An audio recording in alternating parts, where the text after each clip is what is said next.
Some houses keep secrets in the attic. Ours keeps them in the stairwell. Welcome, night dwellers.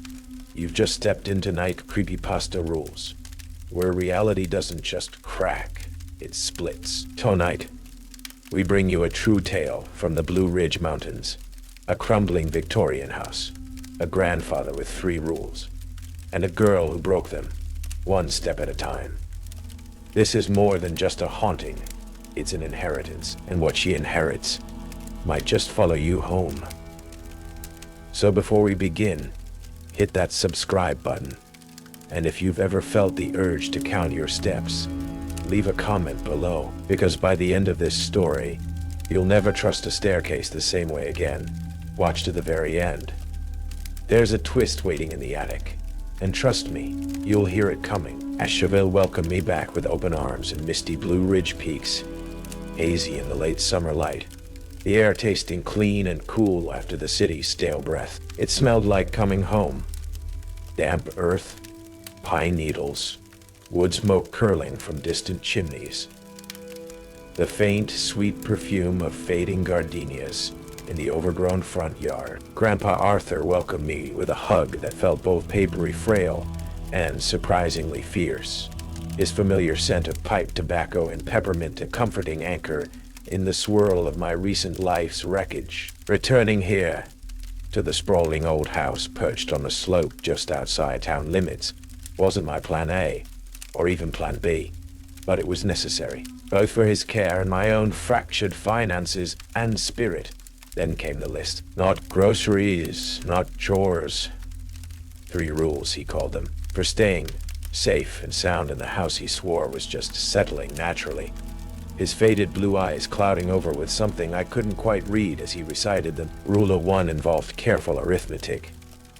Every time I used the main staircase, the Finch house was a beautiful monster, a rambling Victorian farmhouse hybrid with steep gables like raised eyebrows, intricate gingerbread trim dripping from the eaves, and a deep wraparound porch seemingly designed for contemplating mountain sunsets and family secrets. Inside, polished dark wood floors gleamed softly under the light filtering through tall, wavy glass windows. Antique furniture, worn smooth by generations of Finches, stood sentinel in rooms that smelled of lemon oil, dried lavender, and the persistent, earthy dampness of old foundations. It should have felt idyllic, a cozy retreat steeped in history, but history here felt active. Drafts slithered like unseen things even when the windows were latched tight against the mountain breeze. Floorboards overhead would creak in distinct, rhythmic patterns late at night, long after Grandpa Arthur was asleep in his downstairs bedroom. And the main staircase, a magnificent cascade of carved oak dominating the central hall, felt less like architecture and more like a silent, watchful presence. Grandpa Arthur himself seemed smaller than I remembered from my last visit, leaning more heavily now on the ornate silver-headed cane that had belonged to his father. He was 87, sharp as a tack most moments, full of wry humor and detailed botanical knowledge from decades tending his beloved, now slightly wild, gardens. But then there were the other moments, the sudden blankness in his eyes, the sentences trailing off into confusion, the questions repeated minutes apart. Except I quickly learned when it came to his 3 house rules. Then his focus became absolute, his voice gaining a strange, urgent clarity that belied any hint of senility. Dr. Lena Hansen, the pragmatic, kind-eyed local GP who'd known the family forever, confirmed my initial assessment during her house call on my second day. Her sensible shoes squeaked on the gleaming floors as she checked Arthur's vitals. He's remarkable for his age, Eleanor, she reassured me, her smile warm. A few cognitive bumps in the road are perfectly normal. Those rules? She chuckled softly when I hesitantly mentioned them. Classic Arthur, finding patterns, probably helps him feel grounded in this big old place. That's just to humor him, dear. avoids unnecessary stress. Yet, as she packed her medical bag, I saw her cast a quick, almost involuntary glance up towards the shadowed landing of the main staircase, her professional smile faltering for just a fraction of a second. A more solid dose of reality arrived in the form of Finn O'Connell, my childhood neighbor and cohort in youthful misadventures, now running a successful handyman business. He stopped by with a welcome back pie and stayed to fix the perpetually sticking window in my upstairs bedroom. His easy grin and capable presence a welcome ball. "Good to have you back, Al," he said, wiping sawdust on his sturdy jeans. "Though man, this house," he shivered theatrically, "still gives me the creeps like when we were kids. Remember those stories about old man Finch, your great something? Built it over weirdly lines, or buried treasure or something." He laughed it off. "Probably just local talk trying to spook the tourists now." He shrugged, but didn't quite meet my eye when he said it. Local talk didn't quite explain the small, unsettling inconsistencies I started noticing. The book I left face down on my nightstand found face up the next morning. The distinct chill that lingered in the upstairs hallway, regardless of the thermostat setting. The feeling, sometimes, of movement glimpsed just at the edge of my vision. Easily dismissed things. Stress. Old house quirks. Until Grandpa Arthur reiterated the rules that evening. We were sitting on the porch swing, watching fireflies begin their nightly dance against the backdrop of the darkening mountains. He turned to me, his gentle expression suddenly replaced by one of fierce, almost fearful seriousness. "Eleanor, child," he began, his hand gripping my arm with surprising strength. "Those rules I told you. You laughed them off, I know, but you must promise me you'll follow them. Exactly as I said. No exceptions. No thinking you know better. It's important. Terribly important. Grandpa, I will, but are you sure you're feeling okay?" I started, concern genuinely rising. "Promise me." His voice was sharp, his eyes wide with an ancient fear that seemed utterly disconnected from the frail old man beside me. It chilled me more than any draft in the house. Okay, I promise," I said quickly, mainly to soothe him. "I'll follow the rules." He nodded, some of the tension leaving his shoulders, but the fear remained in his eyes as he recited them again. His voice low and urgent. "Rule 1. The main staircase," he said, his gaze fixed on the dark wood visible through the front window. 12 steps up to the landing. 12. Sometimes, child, sometimes it feels like, or looks like, there are 13. If you count 13, or even suspect 13, you step over where that extra one should be. Land directly on the landing. Don't put your weight on it. Don't make a sound as you pass it. Skip it silently. Rule 2, the attic. His gaze flickered upwards towards the roofline. There's a hatch in the upstairs hallway ceiling. If you ever hear singing coming from up there, a lullaby, maybe, soft and sad. Could be day, could be night. You ignore it. You walk away. Lock your bedroom door if you need to. But you do not investigate. You do not open that hatch. Ever. And rule 3. He looked down at the silver-headed cane resting against the swing beside him. My cane. If you are here, and you know for a fact I'm not physically in this house, maybe I'm out gardening way in the back. Maybe Dr. Hansen took me for an appointment. Maybe I'm visiting Finn's folks down the road. And you see this cane? He tapped its cane. He tapped its head, leaning right there by the front door, inside the house. You don't call my name. You don't look for me. You hide. Immediately. Deep in a closet. Under your bed. Somewhere small and dark and silent. And you stay hidden until you hear my actual voice calling for you. Or see me walk back in through that door. Understand? Hide. The conviction in his voice was absolute, terrifying. I nodded mutely, the promise feeling suddenly heavy, real. Later that night, ascending the grand staircase towards my bedroom, the house settled into its nocturnal symphony of creaks and groans. My footsteps padded softly on the thick oak treads. Habit or perhaps unease, made me count under my breath. 10, 11, 12. I reached the wide landing. 12 steps. Correct. Yet, as my foot lifted from the 12th step, preparing to land on the solid oak of the landing itself, I felt a momentary hesitation, a slight, almost imperceptible give in the space just before the landing, like stepping on a loose floorboard that wasn't there. It was gone in an instant, my foot landing firmly. Just an old house settling, I told myself. The wood breathing with the changing temperature. Probably. Ha.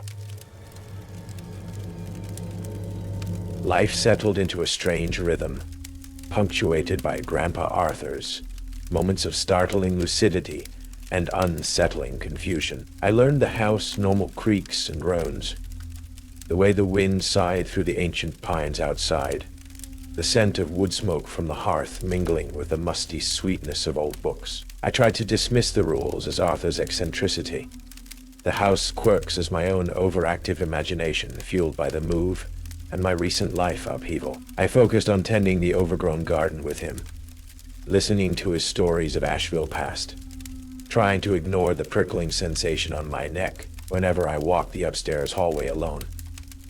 The dismissal became harder one moonless night.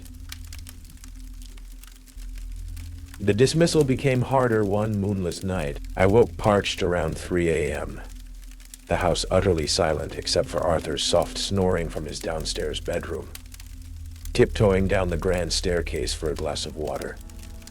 I didn't bother counting, my mind fuzzy with sleep. On the way back up, however, habit took over. My bare feet padded softly on the cool oak.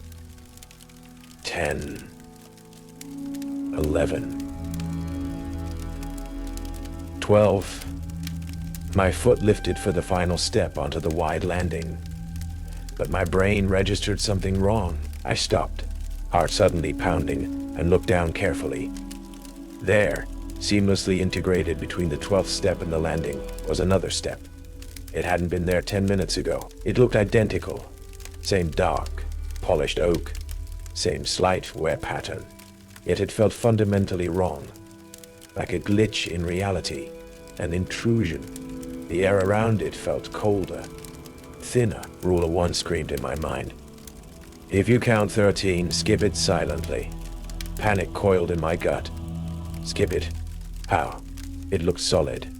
But Arthur's terrified eyes from that first night flashed in my memory. Taking a shaky breath, trying not to make a sound, I placed my leading foot deliberately over the phantom 13th step, stretching to reach the solid wood of the landing beyond. As my body passed over the anomalous space, a wave of intense dizziness washed over me, the hallway seeming to tilt and warp for a sickening instant. My stomach lurched. Then my foot landed firmly on the landing, and the sensation vanished as quickly as it came. I scrambled the rest of the way into my room, heart hammering, leaning back against the closed door. When I dared to peek back out a minute later, counting down from the landing, there were only 12 steps. The next morning I tried to broach it casually with Arthur over breakfast. "Grandpa, the oddest thing happened last night," I began, buttering toast with slightly trembling hands. Could have sworn I nearly tripped on the top stair, felt like there was an extra step there for a second. He looked up from his newspaper, a flicker of something sharp, fear, in his eyes before his expression clouded over with practiced confusion. "Extra step? Nonsense, child." He waved a dismissive hand. "Old house settling, shadows playing tricks. Must need your eyes checked." He immediately changed the subject, asking about the weather forecast with an intensity that felt forced. His avoidance was too quick, too absolute. "Absolute liar." When Finch stopped by to check on a leaky faucet, I told him, lowering my voice. "Finn, I know this sounds crazy, but I swear the stairs changed last night." He frowned, tightening a pipe fitting. "Changed how?" I explained about the 13th step. He stopped working, looking genuinely unnerved. "Whoa. Okay, that's weirder than usual." He tried for a rational explanation. Maybe a loose tread? Bad lighting? But he didn't sound convinced. Heard stories growing up, he admitted hesitantly, about houses round these parts playing tricks. Folks swearing they found rooms that weren't there before, hallways that didn't connect right. Called them shadow spaces or slivers. Thought it was just mountain folklore. Ghost stories. His unease was palpable, validating my fear. That afternoon, driven by a morbid curiosity, I went back to the top of the stairs. Kneeling down, I ran my hand over the floorboards of the landing, right where my foot had landed after skipping the phantom step. The wood looked normal, solid, but one specific floorboard, right at the edge, was bitingly, unnaturally cold to the touch, the chill seeping through my jeans like frozen marble. The house was settling, all right, settling into something deeply wrong. A fragile truce seemed to settle over the house for a few days. No extra steps manifested. The cold spots felt less intense. Grandpa Arthur had more good hours than bad, reminiscing about his late wife. My grandmother, her love for gardening, a beautiful singing voice, though his eyes always seemed to skate past the attic hatch whenever he looked up. I clung to the normalcy, pushing the rules to the back of my mind, telling myself Finn was right, just folklore and an old house. Then came the afternoon. Dr. Hansen arrived for Arthur's checkup, and he insisted on accompanying her into town afterwards to pick up a prescription refill himself, waving off my offer to go for him. "Need the air, Eleanor," he'd said, maybe a little too firmly. Stretch my legs, leaving me alone in the house for a solid hour or two. I was downstairs in the living room, trying to lose myself in a book. The house quiet except for the ticking grandfather clock in the hall. Then I heard it. Faint at first, drifting down from upstairs. A woman's voice, humming a simple, achingly sad melody. A lullaby. It was incredibly beautiful, filled with a profound, heartbreaking sorrow that resonated deep within me, bypassing thought, going straight for emotion. The sound seemed to emanate directly from the ceiling of the upstairs hallway, near the square outline of the attic hatch. Rule 2. If you hear a lullaby from the attic, don't open the hatch. The urge to investigate was immediate, overwhelming. The sadness in the melody was so palpable, so real, it created an almost physical ache in my chest. Who was up there? Why were they so sad? Maybe someone was trapped, hurt? My hand was practically on the banister before Arthur's terrified face flashed in my memory. Do not open that hatch. Ever. I forced myself to turn away, my heart pounding, the beautiful, mournful tune seeming to wrap around me, pulling me back. I fled downstairs, out onto the front porch, gulping in the cool mountain air, trying to block out the sound.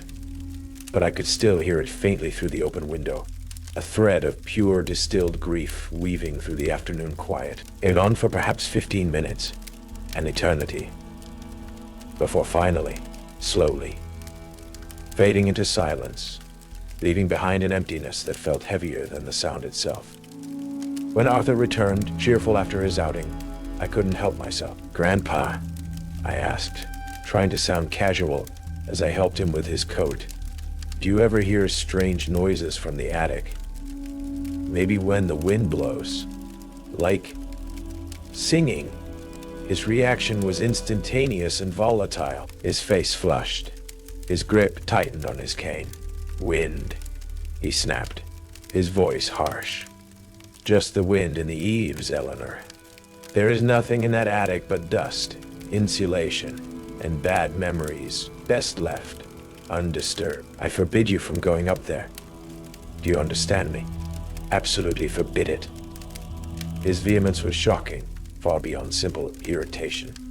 It was raw, primal fear. Later, Dr. Hansen called to check in, as she often did after seeing Arthur. After assuring her he seemed well, I hesitantly mentioned feeling stressed, maybe hearing things in the old house. "Like what, dear?" she asked, her voice calm, sympathetic. I vaguely mentioned hearing music, She mused. Stress can play tricks on the ears. Did the music, did it sound familiar at all? Like a tune you might have heard before, perhaps when you were very young. Her question felt pointed, probing, skating close to something I couldn't name. I mumbled a non-committal answer. That evening, heading upstairs, I stopped cold at the bottom of the attic's pull-down cord, hanging innocuously from the hallway ceiling, lying directly beneath it. On the polished floorboards, where nothing had been earlier, was a small, intricately carved wooden bird, clearly antique, its paint faded, one wing chipped.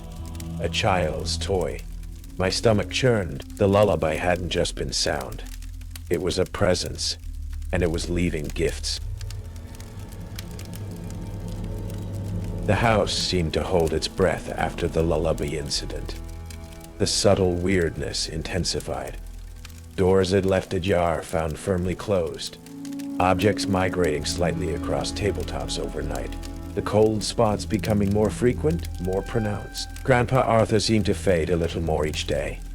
His good periods shorter, his confused episodes longer and more frustratingly timed, often occurring precisely when I tried to gently probe about the house's history or the rules. He'd start a story, then trail off, looking bewildered, forgetting what he was saying entirely. Was it age, or was something actively obscuring his memory? Protecting the secrets. Wednesday afternoon was Arthur's regular ride into town with Finn, ostensibly for Arthur to supervise if Finn picking up lumber, but mostly, I suspected, for the company and change of scenery. Finn had called to confirm, and I watched them drive off down the winding lane around 2 o'clock. Arthur waving cheerfully from the passenger seat, his ornate cane propped beside him in the truck, verifiably, undeniably out of the house. An hour later, needing to retrieve a package delivered earlier, I walked towards the front hall and froze mid-step, leaning against the wall just inside the closed front door. Exactly where Arthur always left it was his silver-headed cane. Impossible. He never went anywhere without it. It was practically fused to his hand. My mind instantly flashed to Rule 3. Cane by door, he's not home. Hide. Raw, unthinking panic surged. No time for doubt, for rationalization. I spun silently, racing on stockinged feet up the main staircase. 12 steps. Thank God. And scrambled into the deep, cedar-lined linen closet at the end of the upstairs hall, pulling the door shut until only a tiny crack remained, muffling my own ragged breathing against the stacks of clean-smelling sheets. Darkness. Silence. Then, sounds. The distinct creak of the front door opening, then closing softly downstairs. Slow, heavy footsteps echoing in the tiled entryway. Arthur's gait. The familiar slight drag of his left foot, instantly recognizable. But the rhythm felt wrong, heavier, more deliberate. Measured, more deliberate. I heard the distinct creak of his favorite worn leather armchair in the living room as if someone had settled into it. Then, faint, tuneless humming. A broken, repetitive fragment of the attic lullaby. My blood turned to ice water. It wasn't just a presence. It was a performance. It was mimicking him, moving through his routines. The feeling in the house shifted, became thick, suffocating, intensely aware. It knew I was there, hidden, listening. It felt ancient, patient, predatory.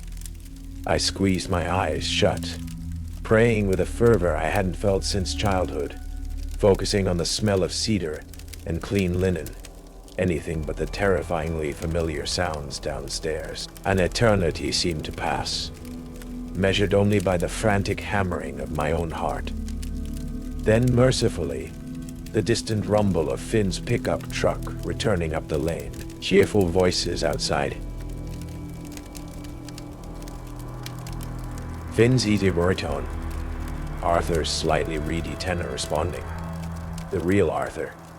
I had heard the front door open again, normal conversation. Footsteps that sounded right this time. The heavy, watchful presence that had filled the house dissipated instantly. like smoke clearing, leaving only stale air and lingering dread. I waited until I heard Arthur settling back into his actual armchair, Finn's footsteps heading towards the kitchen, before I dared to slowly push the closet door open, muscles stiff and trembling. I crept downstairs. No sign of anything amiss. I checked the front door. The cane was gone. Later, when Finn had left, I tried asking Arthur carefully, "Did you and Finn come back early for something, Grandpa? Maybe forgot your wallet?" He looked up from his book, genuinely bewildered. "Came back early? Heavens no, child. Went straight from the lumber yard to Henderson's Hardware for those hinges Finn needed. Didn't get back till just now. Why ever would you ask?" His confusion seemed absolute impenetrable. That night, I called Finn, my voice shaking as I recounted the experience. He was silent for a long moment after I finished. "Okay, Al," he said finally, his voice low and serious, all trace of earlier joking gone. "Okay, this is bad. This is really bad. Look, I don't know what's going on, but you shouldn't be alone there. Seriously. Want me to come over? You can come stay here? We need to figure something out." His solid, unequivocal fear was almost more terrifying than the mimicry itself. It made it real. After hanging up, needing to do something, anything, mundane, I started tidying the living room. As I ran a dustcloth over the worn leather arms of Grandpa Arthur's favorite chair, the one the mimic had apparently occupied, the cloth came away coated in a distinct layer of fine, almost greasy, gray dust. A dust unlike any other in the meticulously kept old house. A dust that felt unnervingly like powdered bone or ancient grave dirt. The gray dust, the feeling of being watched by something wearing Grandpa Arthur's familiar shape, Finn's palpable fear. It coalesced into a certainty I could no longer ignore. This wasn't just an old house with quirks, nor solely the product of Arthur's aging mind. It was something active, intelligent, deeply intertwined with my grandfather, and terrifyingly aware of me. The rules weren't eccentricities. They were desperate measures. But against what? And why was Arthur the gatekeeper? I had to know. The need gnawed at me, overriding my fear, my promise. Waiting until Arthur was settled downstairs for his afternoon nap.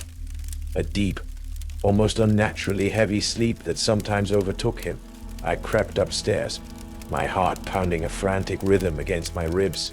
My target, the attic. The attic, the place he forbade me from entering. The source, I suspected, of the haunting lullaby. Perhaps the source of everything.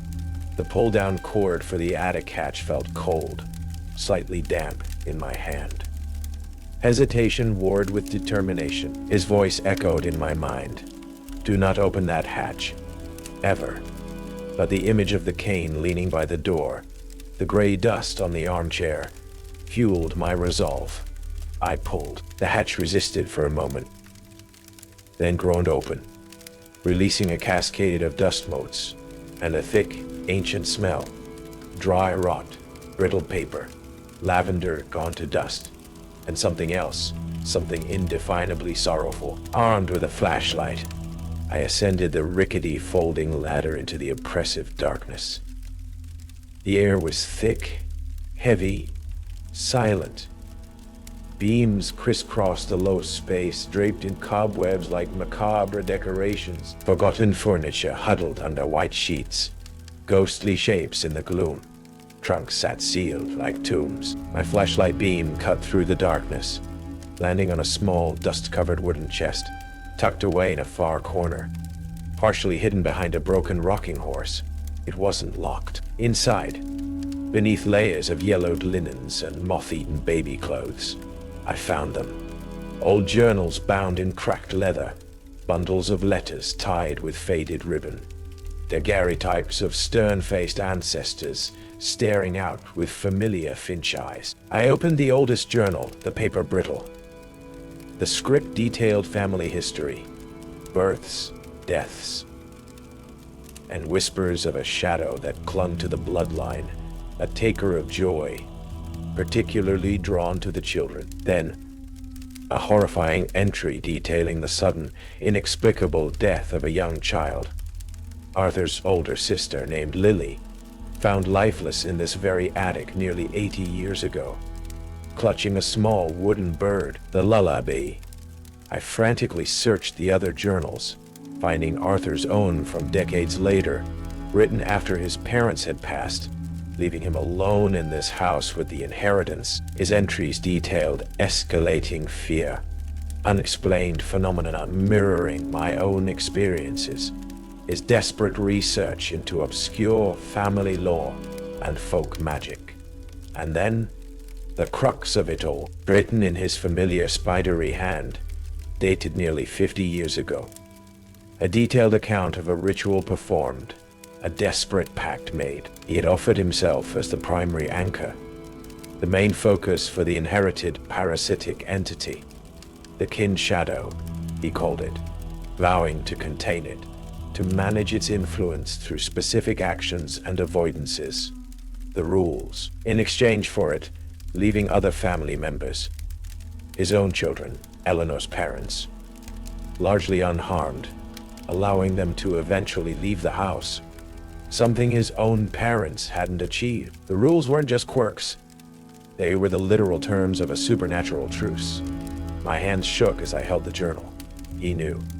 He'd known all along. His confusion, his evasiveness. How much was age?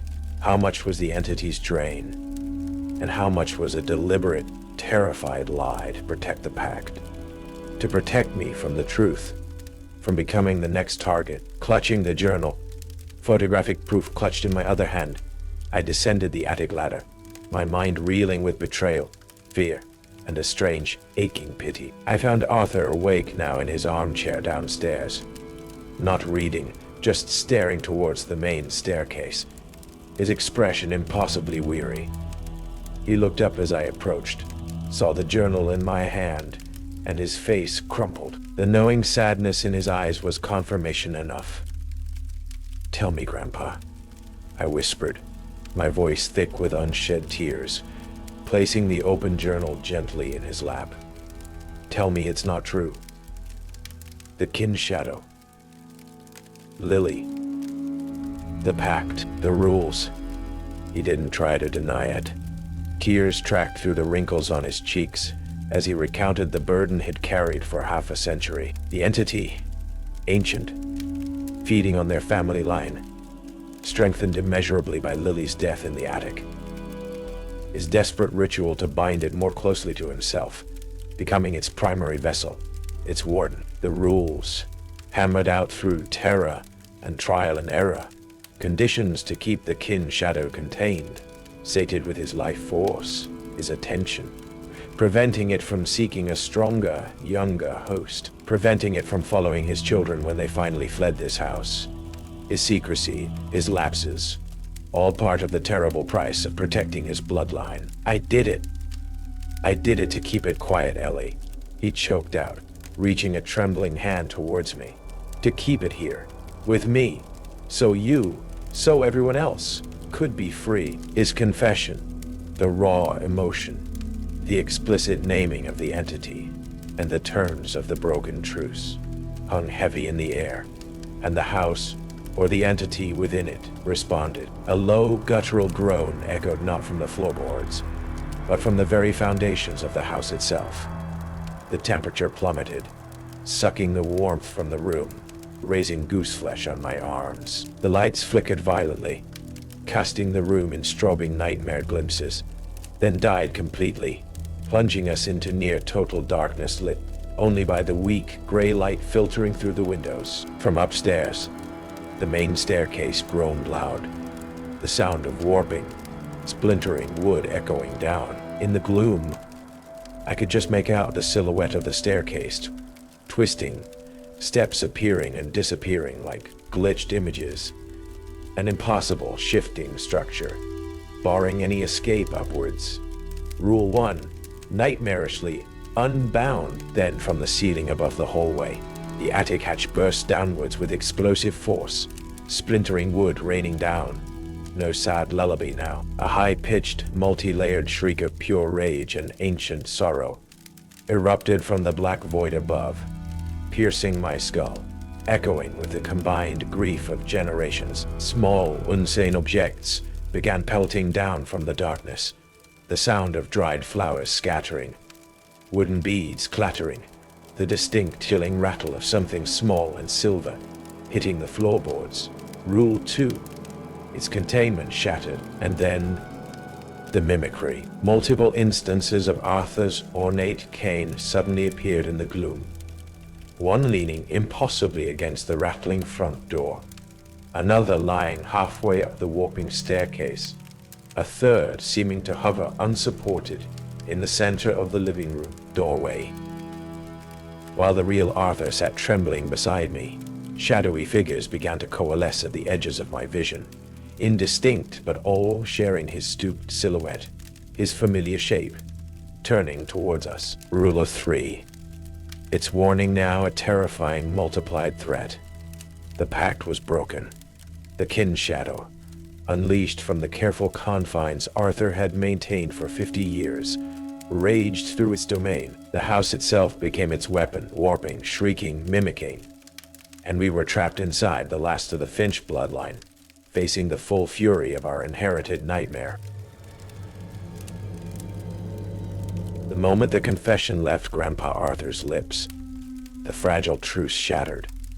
The very air in the living room thickened, vibrating with a low, guttural groan that seemed to rise from the house's foundations. The remaining lamplight extinguished, plunging us into a deeper darkness than before, pierced only by the weak moonlight filtering through the tall windows.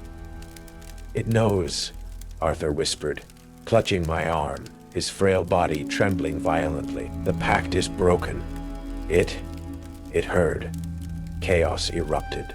The main staircase, visible as a looming silhouette in the gloom, began to warp and twist, steps rippling like water, bending at impossible angles. The shriek from the attic returned, no longer melancholic, but a raw, multi-layered sound of pure rage and hunger, echoing down, seeming to claw at the inside of my skull. Objects rained down from the unseen hallway above. Dried petals, tiny wooden beads, the silver rattle striking the floor with a sharp crack. And the mimics, shadowy figures coalesced in every corner, all bearing Arthur's stooped silhouette, turning towards us, their features indistinct but radiating immense malice. The front door rattled violently in its frame, the wood groaning under an unseen assault. "We're trapped," I cried, pulling Arthur back from the warping staircase as the steps seemed to liquefy and flow downwards. "The pact, it kept it contained," Arthur gasped, leaning heavily on me, focused mostly on me, on my memories, my fear. He looked at me, his eyes wide with terror and dawning understanding. "It wants you, Eleanor. A new vessel, younger, stronger." The entity the kin shadow tied to our bloodline was no longer bound by the rules Arthur had so desperately maintained. The house wasn't just haunted. It was awake, hostile, its consciousness interwoven with the parasite it hosted. We were trapped inside its physical body, and it wanted to make me its next permanent resident. Suddenly, frantic pounding came from the outside of the front door. "Eleanor, Mr. Finch, are you okay in there?" Finn's voice, muffled but blessedly real. "The door's stuck. Something's wrong." Finn stayed back, I yelled, knowing he couldn't get in. The door handle rattled uselessly from his efforts. Then, another voice, calmer, but laced with urgency. "Dr. Hansen. Arthur. Eleanor. Can you hear me? What's happening?" They were outside, helpless witnesses to our supernatural imprisonment. "It won't let anyone in or out while it's like this," Arthur breathed, his face pale. "The severance," the notes mentioned a severance, tied to Lily, in the attic. The attic, the source of the lullaby. The place Arthur forbade me from entering, where his sister died, where the kin shadow's influence was strongest. And likely, where the final confrontation had to happen. "How?" I asked, scanning the room. the shadowy mimic seeming to press closer. The stairs. Arthur pointed a trembling finger towards the back of the house. The old servant's stairs. Narrow. Steep. Behind the kitchen pantry. Might still be passable if it hasn't warped those too. He clutched the journal I'd dropped. The ritual. It requires the object most tied to the sorrow. Lily's little bird. And words of release. Severing the claim. His voice faded. Exhaustion overwhelming him. It was a desperate plan.